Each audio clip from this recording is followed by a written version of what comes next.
the percentage of jobs that rely on IP is over 40% in the United States. Ann Chaplin is General Counsel at Qualcomm, where she oversees all of the legal issues for one of America's most innovative companies, which is dependent on a functioning IP system that promotes innovation. It wouldn't be there without IP. So much innovation that happens only happens because people can protect it for a limited period of time. Welcome to Clause 8, presented by TradeSpace, a revolutionary end-to-end AI-powered IP development platform that helps companies unlock the value of their IP. Today, Eli speaks with Ann at the Qualcomm Museum, which is right at the heart of Qualcomm's headquarters in San Diego. She discusses her journey from being an IP litigator to in-house counsel and from GM to Qualcomm. She also shares her biggest worries in the industry today. We see many more attacks on the IP system. And I think that's really a concerning development. You need to have a patent system that allows you to license your inventions and to actually get the license revenue from that so that you can keep investing in R&D. It's been part of the foundation of Qualcomm since the beginning, is to really do that hard work and to then put it out to the marketplace so that implementers get the benefit of that and can bring it to consumers. To see the full video version of this interview, please head to voiceofip.com and subscribe for updates. And now, here's your host, Eli Mazour. We're lucky to be joined by Ann Chaplin, the General Counsel of Qualcomm at the Qualcomm Museum. So thank you for having us here. Thanks so much for coming out. I'm excited to do this with you. And of course, we're sitting in front of a car, which for people who know a little bit about Qualcomm, they might be surprised, and that's kind of a story we'll tell today. But before we get into that, I want to talk a little bit about how you ended up sitting in this chair today. You're from Minnesota, and then you went to Harvard Law School. Did you have a dream in mind when you went there? What was your vision of your career at the time? So when I went to law school, I thought I was going to be a public defender. Oh, wow. I did not think I was going to go into patent litigation. That was later. But so I went to be a public defender. So I went for my first year of law school, and then that summer I went and worked at the public defender's office back in Minnesota. And it turns out I'm way too maternal to be a public defender. That's what I learned. Did you identify with the victims too much? Is that No, I wanted to take care of everybody. Okay. I had people, so I got to represent people in court every day. Yeah. Right, which was a good experience for a young lawyer. I had worked all through undergrad, and I had worked in that courthouse before. But so people came in, they needed help, but they needed so much help beyond what I could give them. I had people come back repeatedly during just that summer, and I felt like they needed help beyond legal help. And I wanted to fix it, and I didn't feel like I could actually fix it. So that was hard. And I went back to law school thinking, oh no, what am I going to do now? And so I thought, well, I like being in court. And I thought, well, I should try civil litigation of some kind. So the next summer, I went to Robbins, Kaplan, Miller, and Cerisi in Minneapolis. I told them I would try anything except for insurance or IP. They put me through every department, including insurance and IP. And it turned out that I loved patent litigation. Is there a reason you didn't want to do IP at first?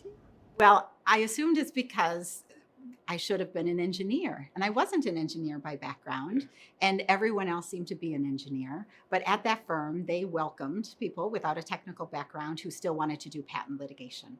So, right, my own stereotype of what I thought it was supposed to be was playing into it. And yet when I tried it, I love to learn new things. I love a challenge.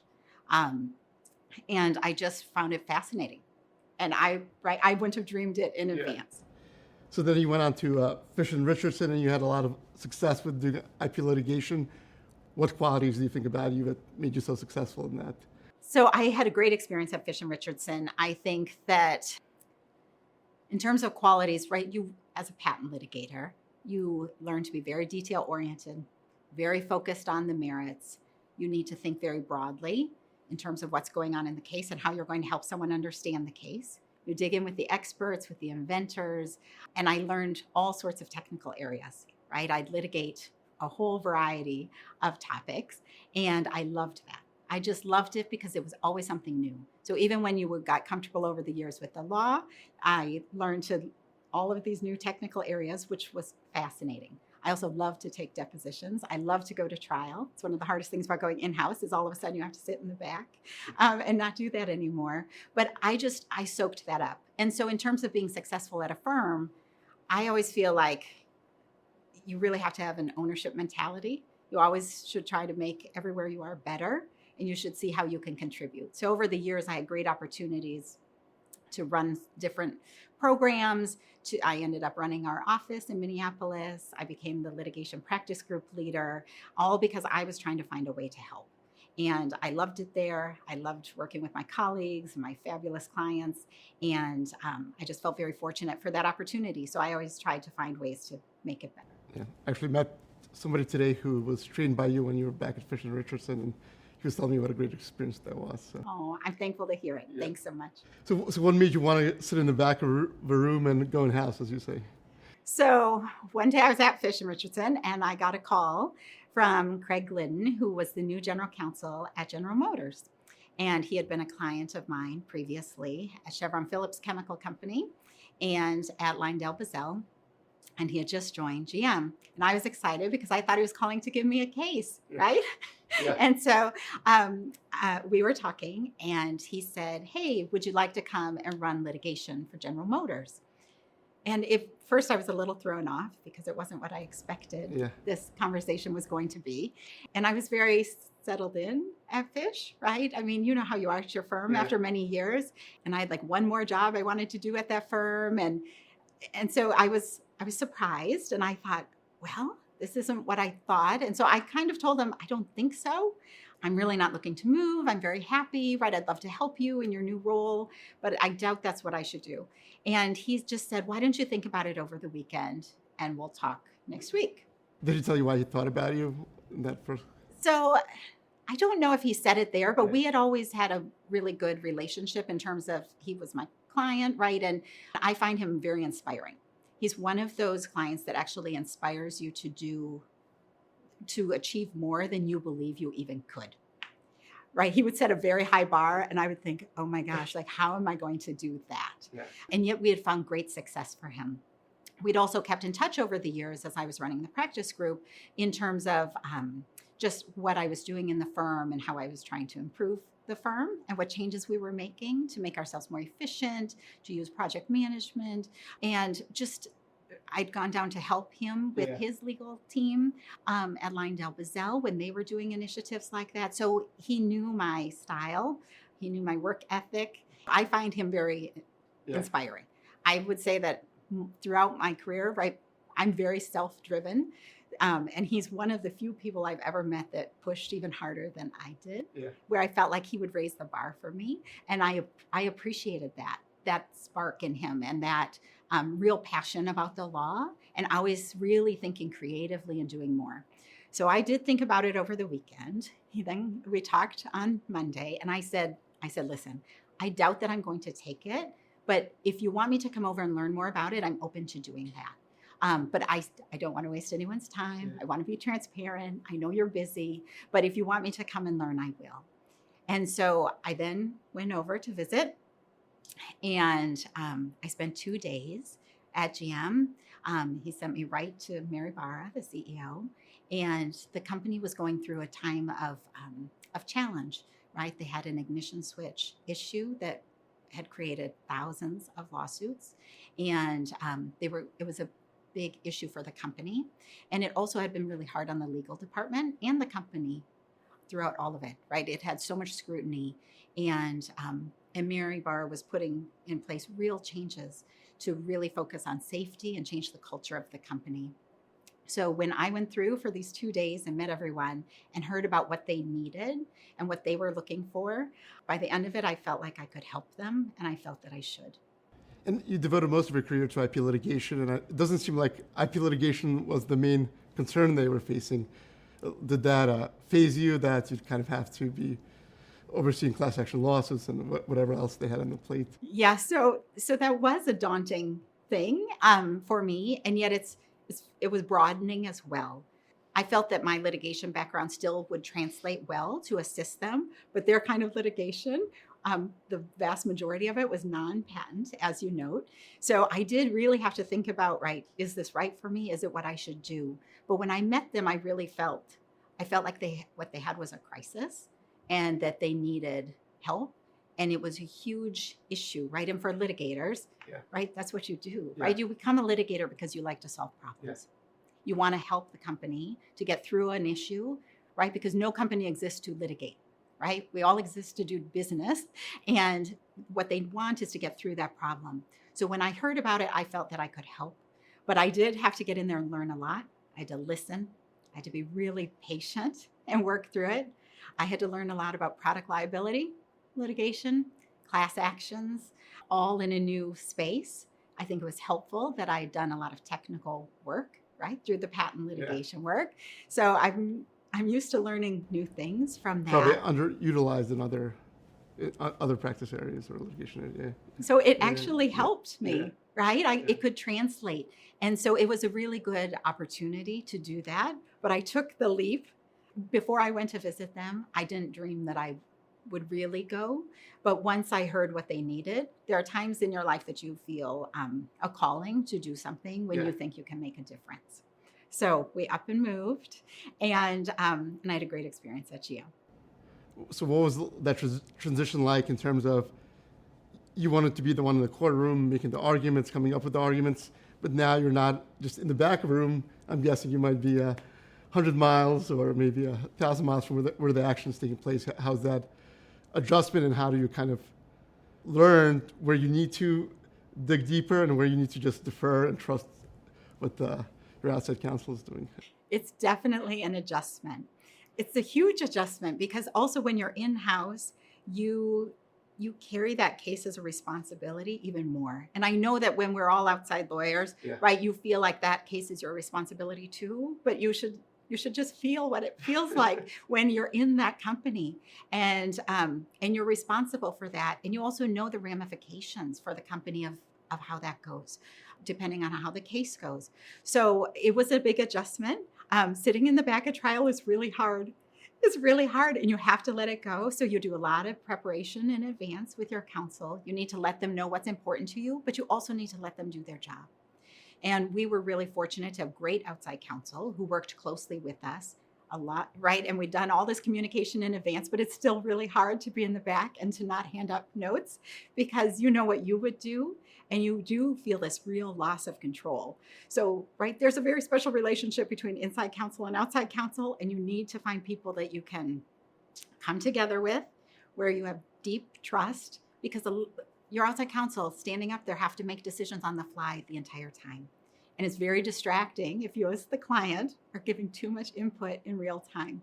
So you need to have a system where you deal with. You probably had special empathy for that at that point. I did. And yet you also are sitting back there feeling this huge loss of control.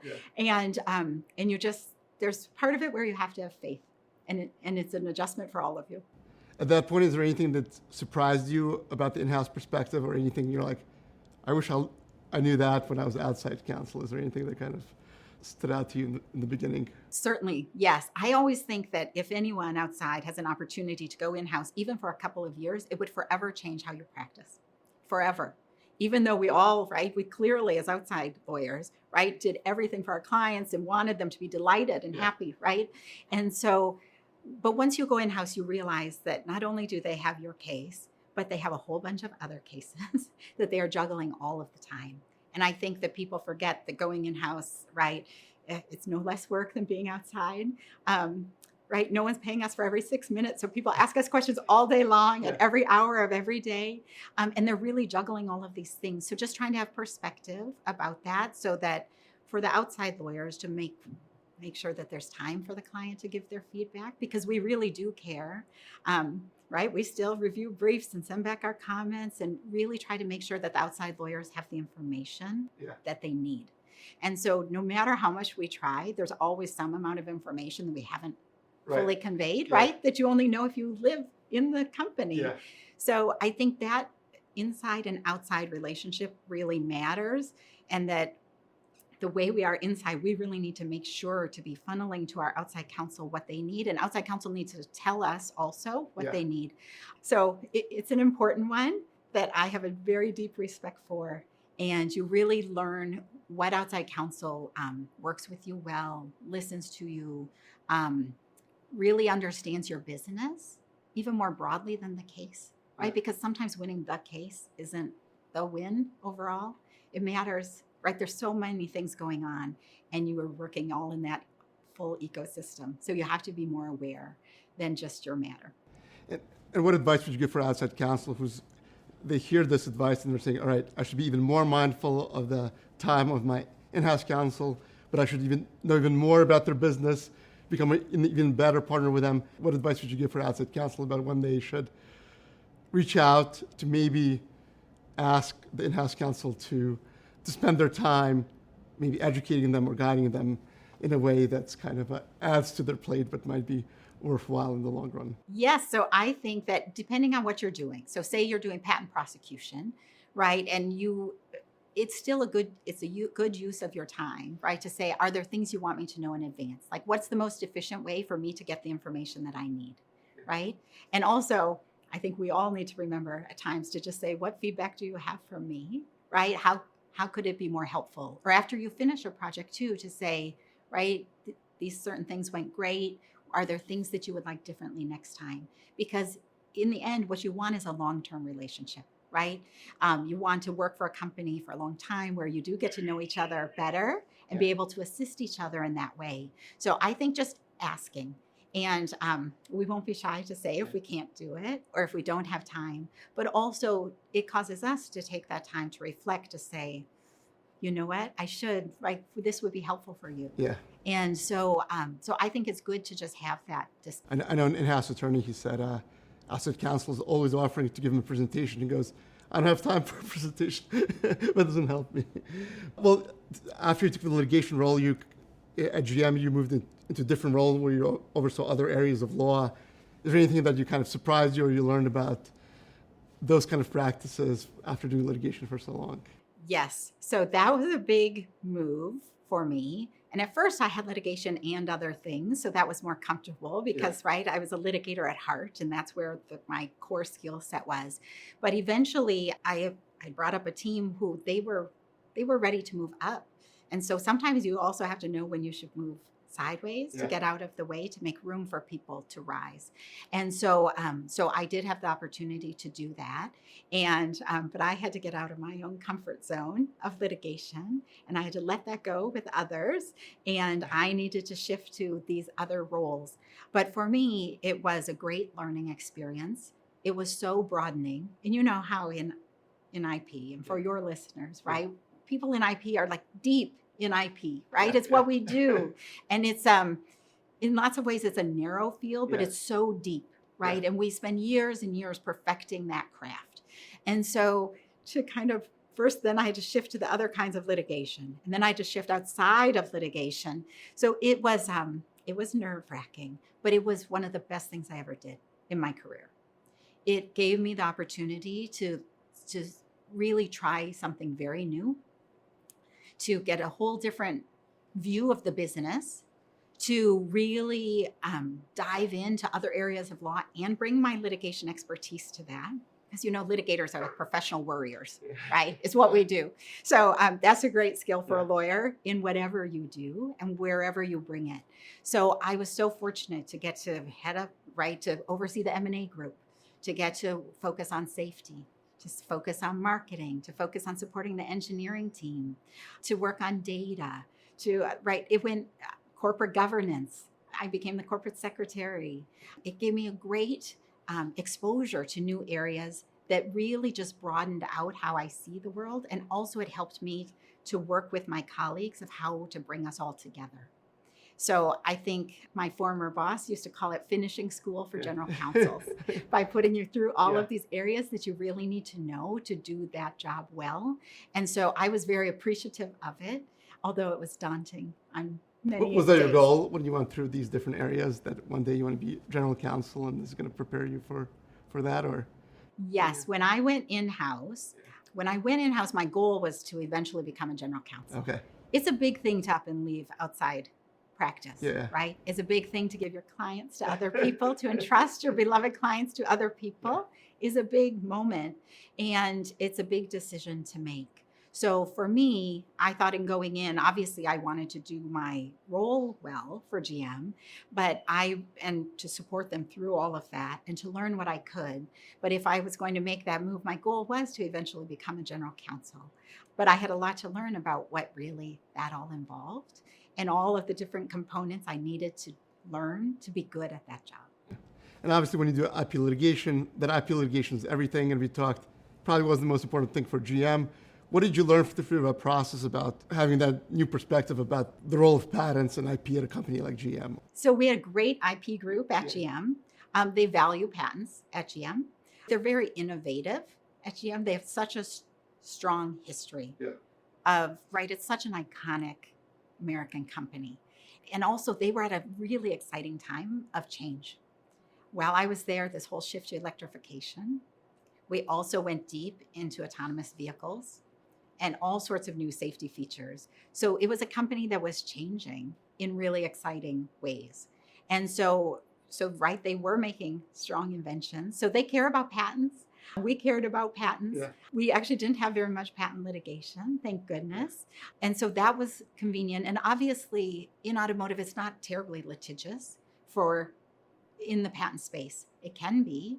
And we'll see where it goes with all of these changes that everyone's making and the massive investments they're making in electrification and otherwise.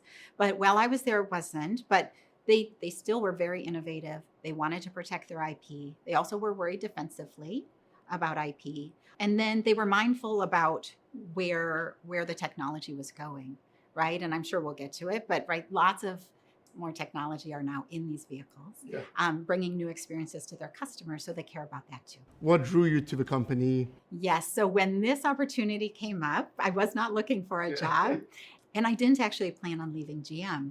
I really enjoyed my time there and I think very highly of them.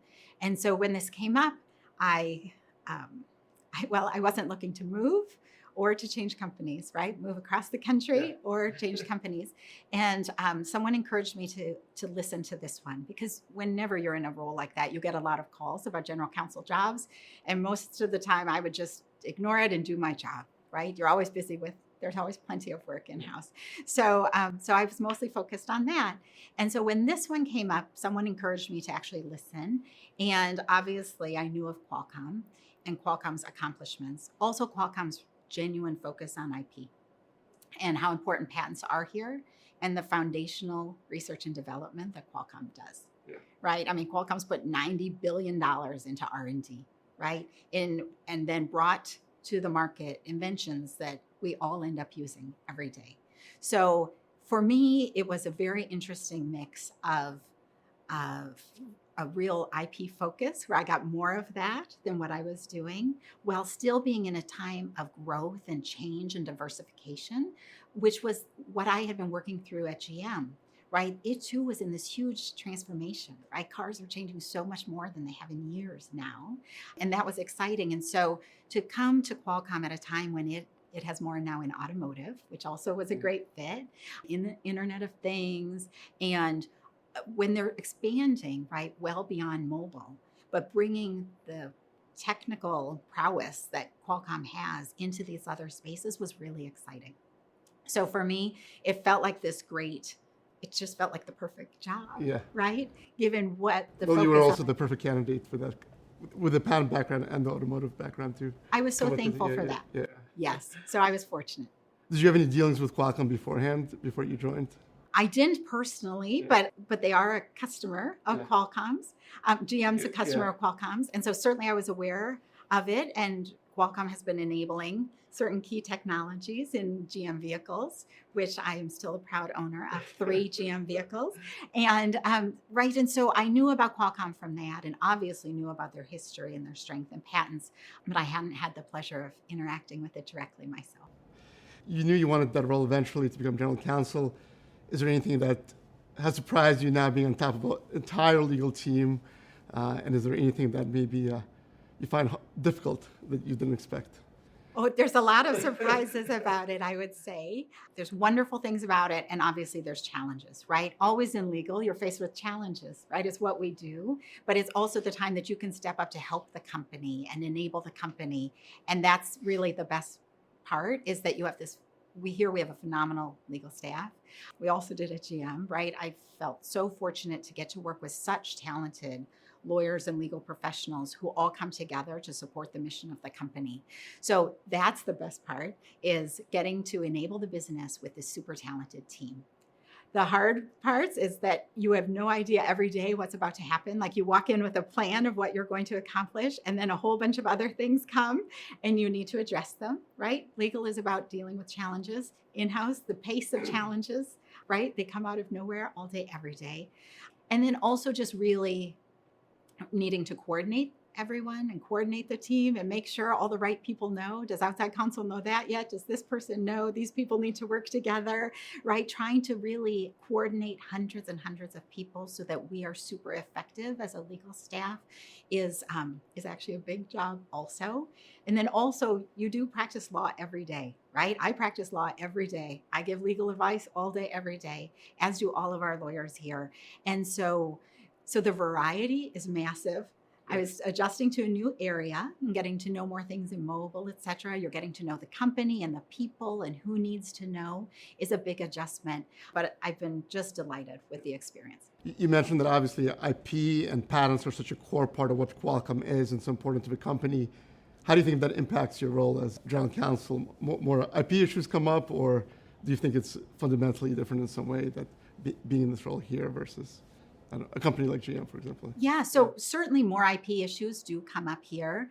You may have noticed when you came in today, did you see our patent wall behind you? So like, foundationally, it's really who we are, right? Yeah. We serve as the R&D arm for the industry in lots of ways. We make so many of our inventions available through licensing.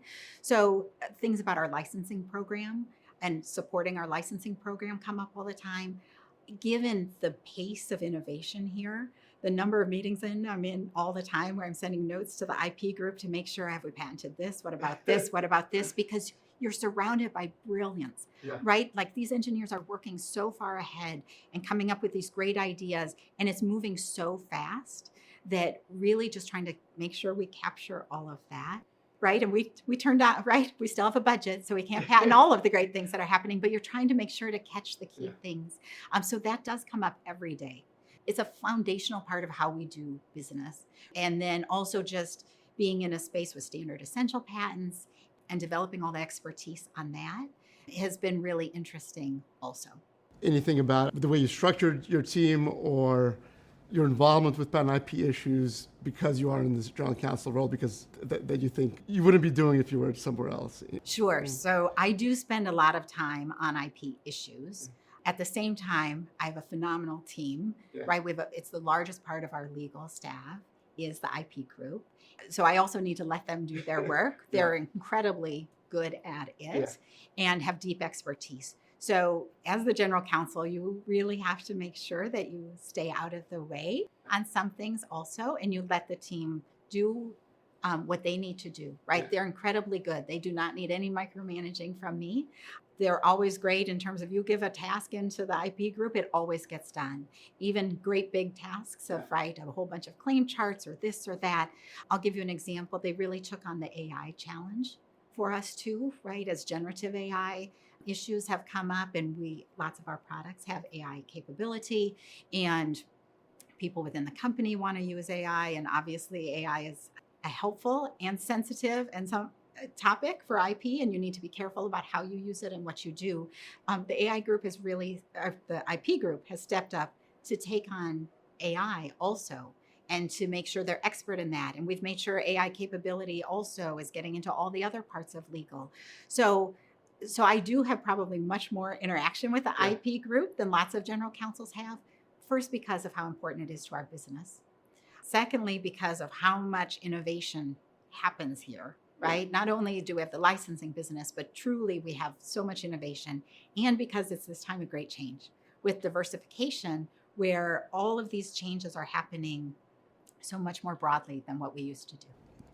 Obviously, the IP team is on top of everything, but is there anything that keeps you up at night about IP or patents in relation to Qualcomm? I do worry. So the thing that I really focus on for me is just the importance of the patent system for innovation. I think it's so important for globally First, it's a global issue, but it's important not just for Qualcomm, but it's important for the world. And I remember growing up in IP when all companies had policies about not infringing the IP of others and respecting IP. Do you remember these? Yeah. Okay, so like Official infringement. yes, right. And so I worry now that Yeah. we see many more attacks on the IP system.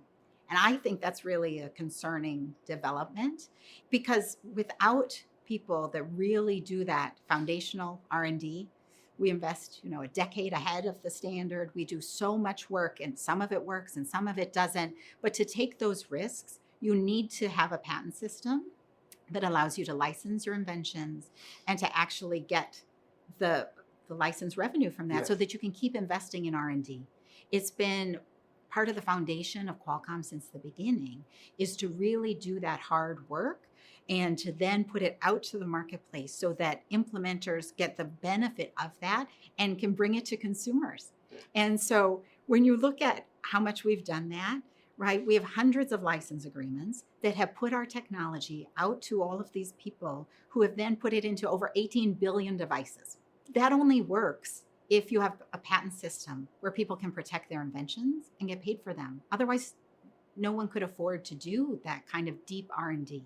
So when I see the kind of good that brings to the world, I care deeply about the patent system and making sure that it continues to be in place and respected, right? There's a reason it's in our Constitution about how important it is, but there's a lot of attacks on it from companies who have a different business model and yet get massive benefit from the IP of others.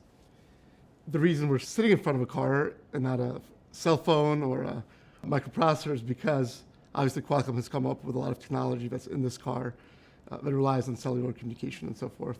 Putting GM aside, you hear from the implementers, their complaint is, well, they're just trying to get as much money out of us as possible. It's unreasonable. And, these innovators keep coming after us and keep asking us to license more and more patents, and it never ends. Do you get their perspective, and do you think there's something they don't appreciate about what you described about the massive research and development that needs to take place? So I think if I put myself in their shoes, right, every company wants to drive down their costs. So I get that. I think that's a natural thing that every company wants to do. But I think that this isn't about negotiating the price of a widget, right, and whether I can get it for a penny less.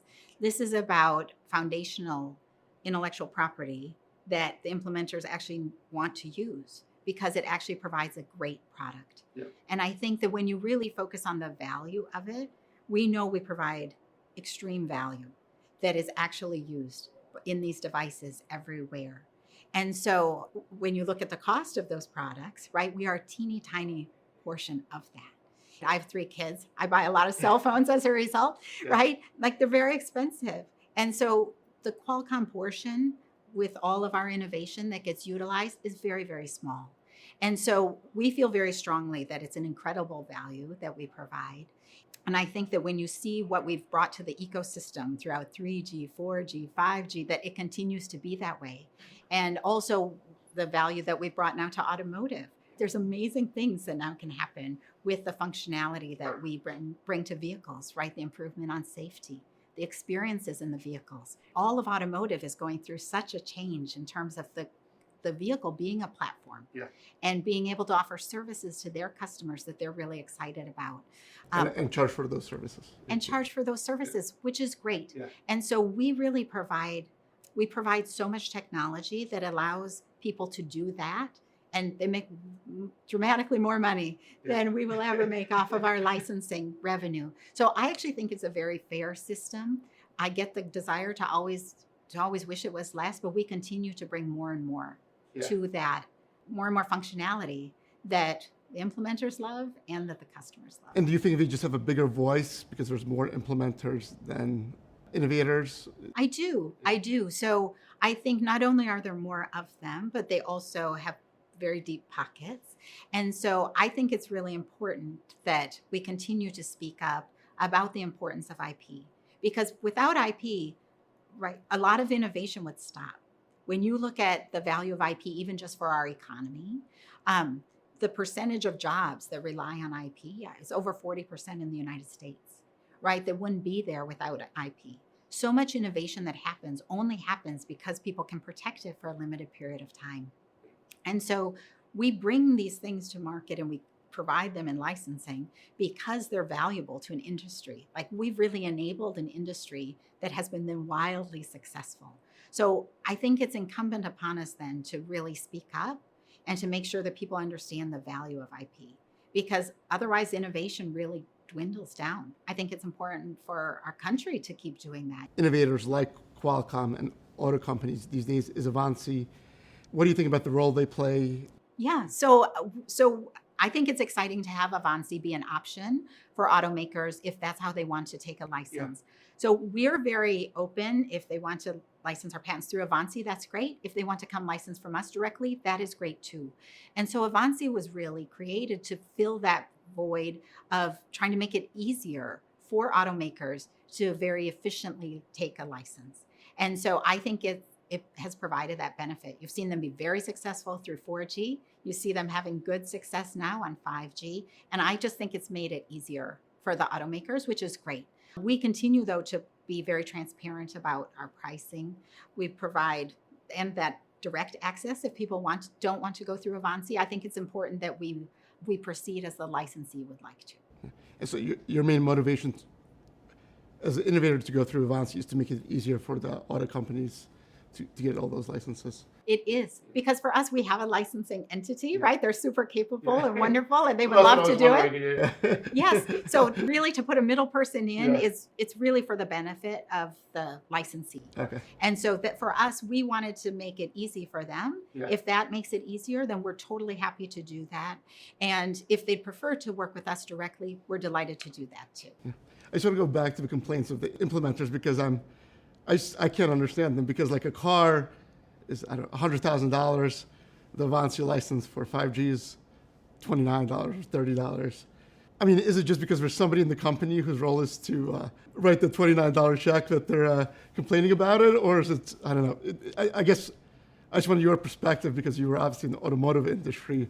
Like, why are they so upset about this $29 license? I think all of them are, first of all. Yeah. It wasn't a big focus for me before coming here. But at the same time, cost is always a focus, and especially for manufacturing companies. Yeah.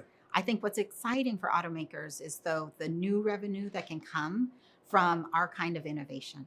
And so when you look at so many changes are coming to automotive that are foundational to this technology. And I think that's going to be a great experience for the auto companies. They're making big investments in it. We're really working to help them, and also to help them to make it unique to themselves as well. It also brings an element of safety, right? Improved safety.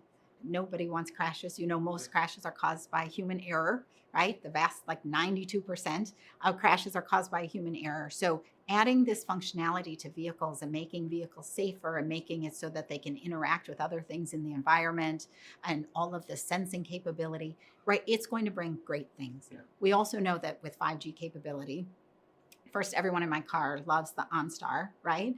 And also knowing precisely where you are, to have crash sensing, to have Wi-Fi for everyone in the vehicle, even when you're in all over the place, all over the country and doing your long drive, is really beneficial. So I think all companies focus on cost and where they can get costs down. But I really do think that the value that this brings to automotive is right at the heart of what's driving a lot of great opportunity for automakers. Yeah, I'm sure if the average consumer, if you'd ask them, do you want a car with 5G or not 5G for $29, I think it'd be an easy decision for them. I agree.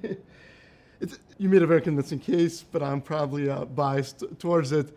Is there anything you think that innovators can do better in terms of getting the message across to policymakers and those who might be hearing from louder voices, let's say? I do think there's more that we can do.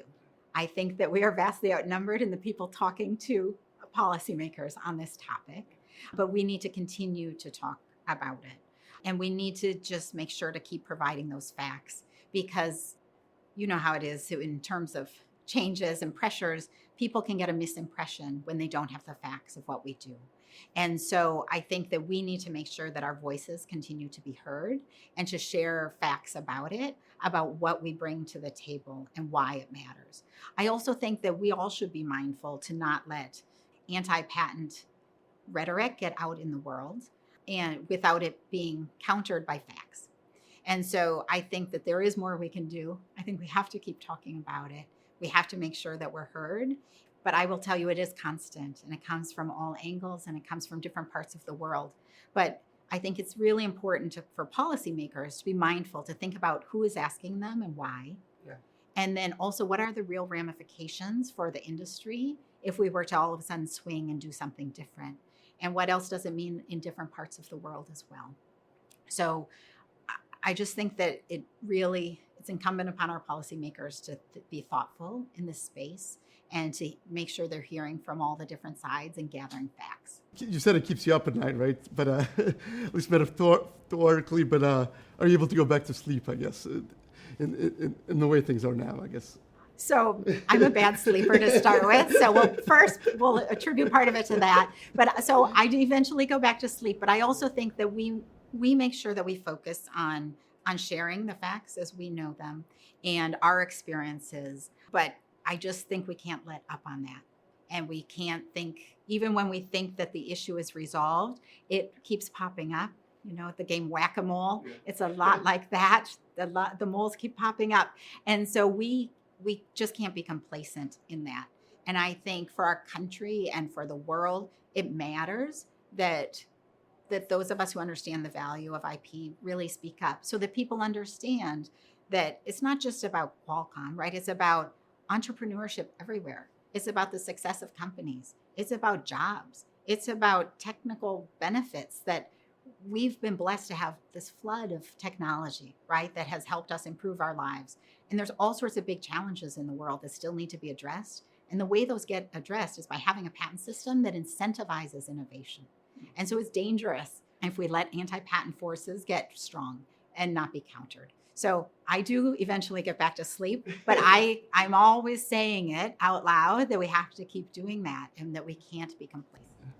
So I want to go back to your time at Fisher & Richardson because you were there at the same time that another very prominent person in the IP space, and that's Kathy Vidal, who's the director of the USPTO.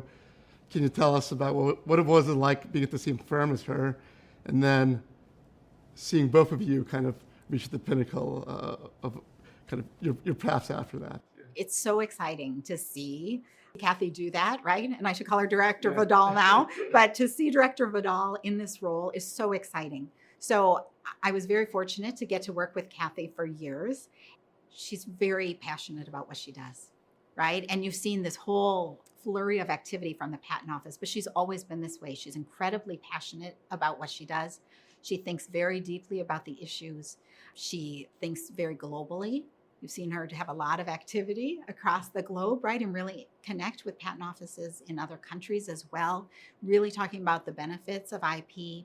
And then you've also seen her be very passionate about bringing other people into the patent system. So diversity and patenting. This is something that she has been passionate about for years and years and years. So it's completely genuine.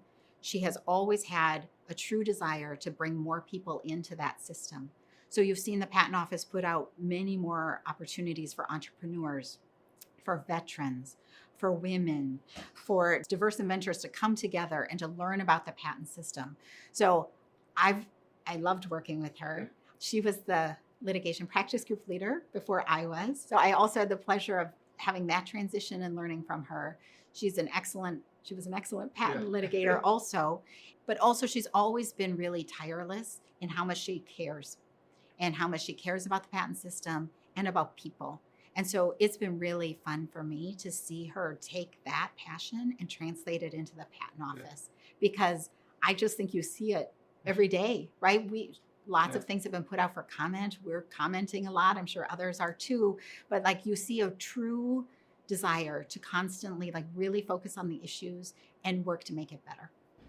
Is there anything difficult about somebody you know having such a, I guess, powerful and prominent role that kind of impacts what you do? Is that is it a complication or just somebody who hasn't been, I guess, in your shoes?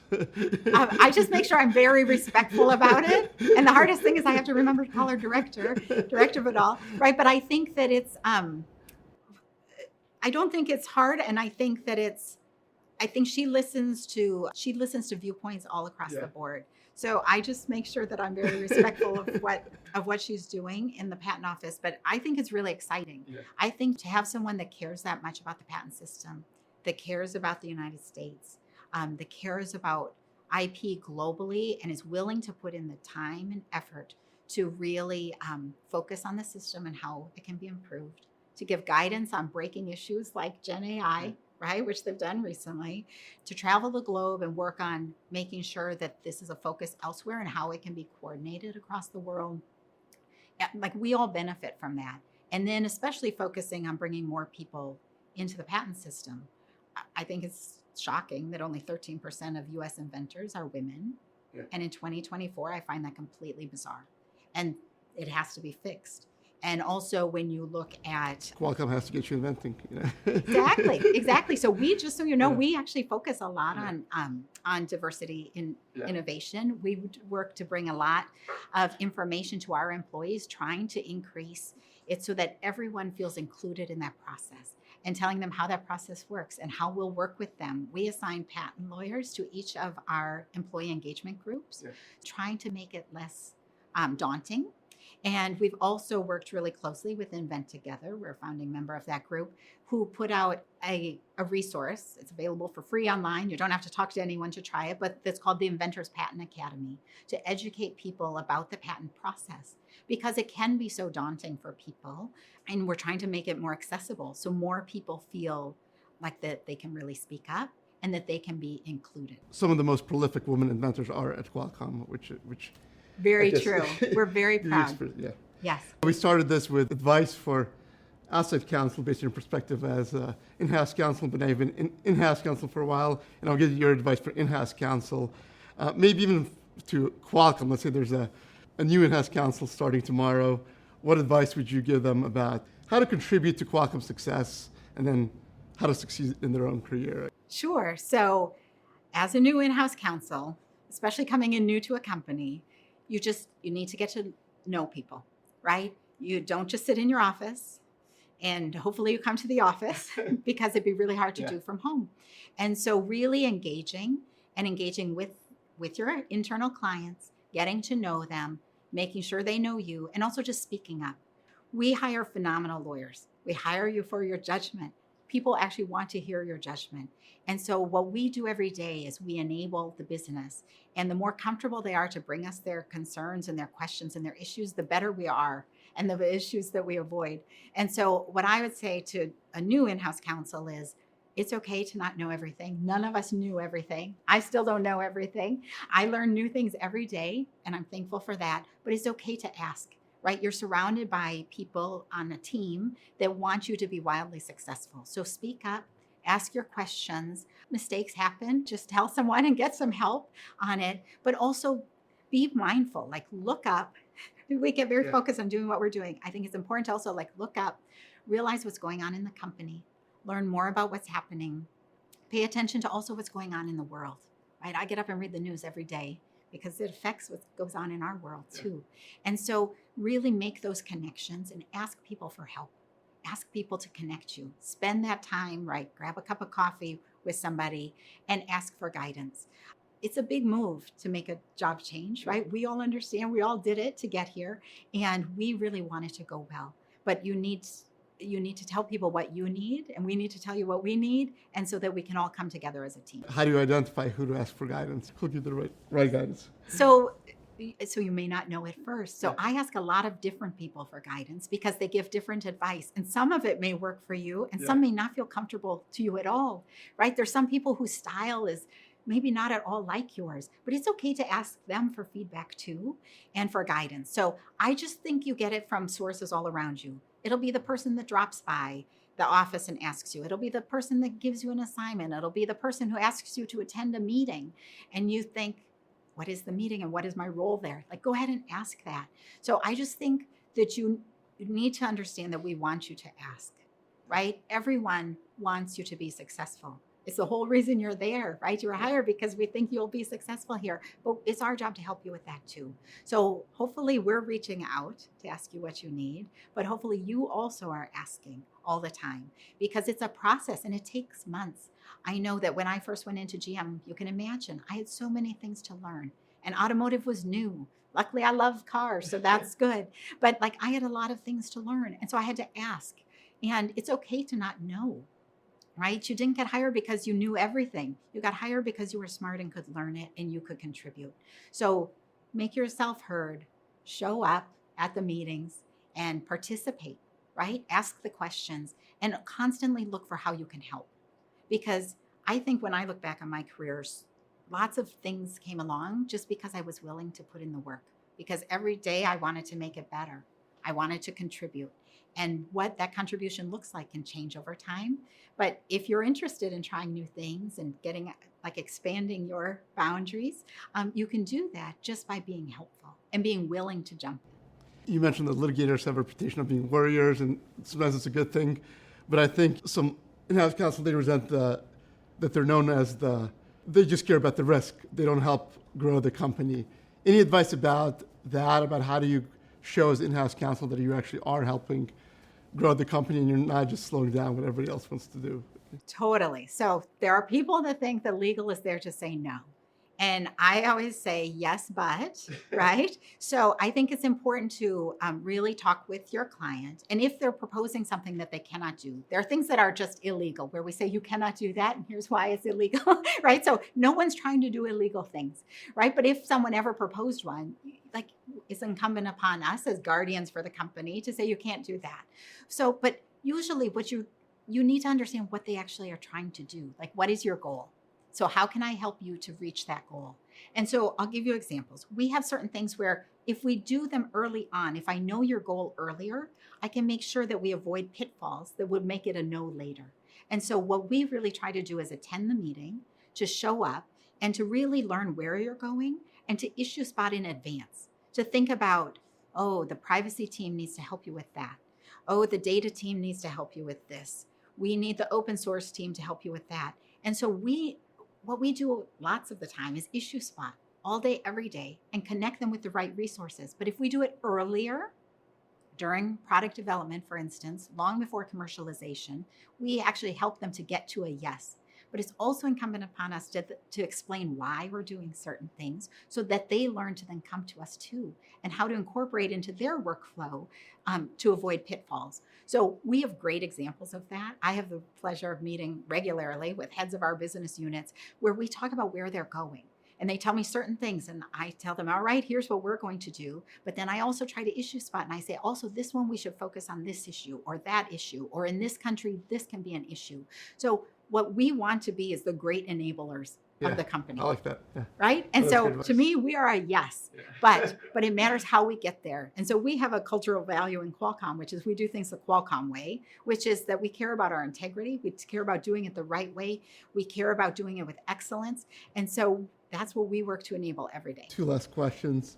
You know, there's maybe a girl in Minnesota stumbles on this podcast episode somehow. Maybe an associate of Fish and Richardson listens to it and she's like, how do I get into that position? I want to be the next Ann Chaplin. What advice would you give them? So I would say, and I get this question actually a lot, and a lot of people still reach out to me and ask, what do I do? So I think first of all, first possible, I'm from a small town in Minnesota, right? Where I grew up, no lawyers in my family. My whole family thought it was crazy when I wanted to go to law school. So, but like you need to pursue what you're passionate about. And so if law is what you love, you want to take each experience for what it is. And so when I was in private practice, right, new experiences come up all the time. And I would say, yes, I'd also watch for things that I'd never done before. And I'd say, I'd love to do this. I'd love to do that. And I would take on that extra because I wanted to learn and I wanted to improve. And I also was willing to go outside of my comfort zone. It wasn't always easy. It was often very stressful. And yet I wanted to grow. Like we as lawyers can grow every day. I grow every day in this job still. And so to really take on being excellent at what you do, to care so deeply, and to really make it a part of your life that this is what you want to do and be passionate about it and talk to people and really work to constantly improve. That's what it takes to do that and to know that that's possible.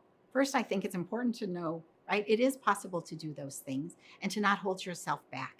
Some of us wait until we think we're perfect at something before we're willing to do it. But like, you don't get perfect at it unless you go do it. Yeah. And you have to take those chances. And you also need to know that it won't all go perfectly, right? Lawyers statistically are less resilient than non-lawyers oftentimes. Yeah. And so we often can be really hard on ourselves. And I think it's important to give ourselves grace and to still try. And to also realize, like, not every day will be great. Not every day will be perfect. But it's really important to learn from it and to know that that's okay. And that you can do great things and that people want you to do those great things, right? Like you need to be self-motivated, right? No one's going to come to you and say, like, here's the list, here's what you should do from A to B, because it's not like my path didn't go straight. My path kind of went around, but I needed to be open to taking those roads so that I felt like I could be a more fulsomely talented lawyer.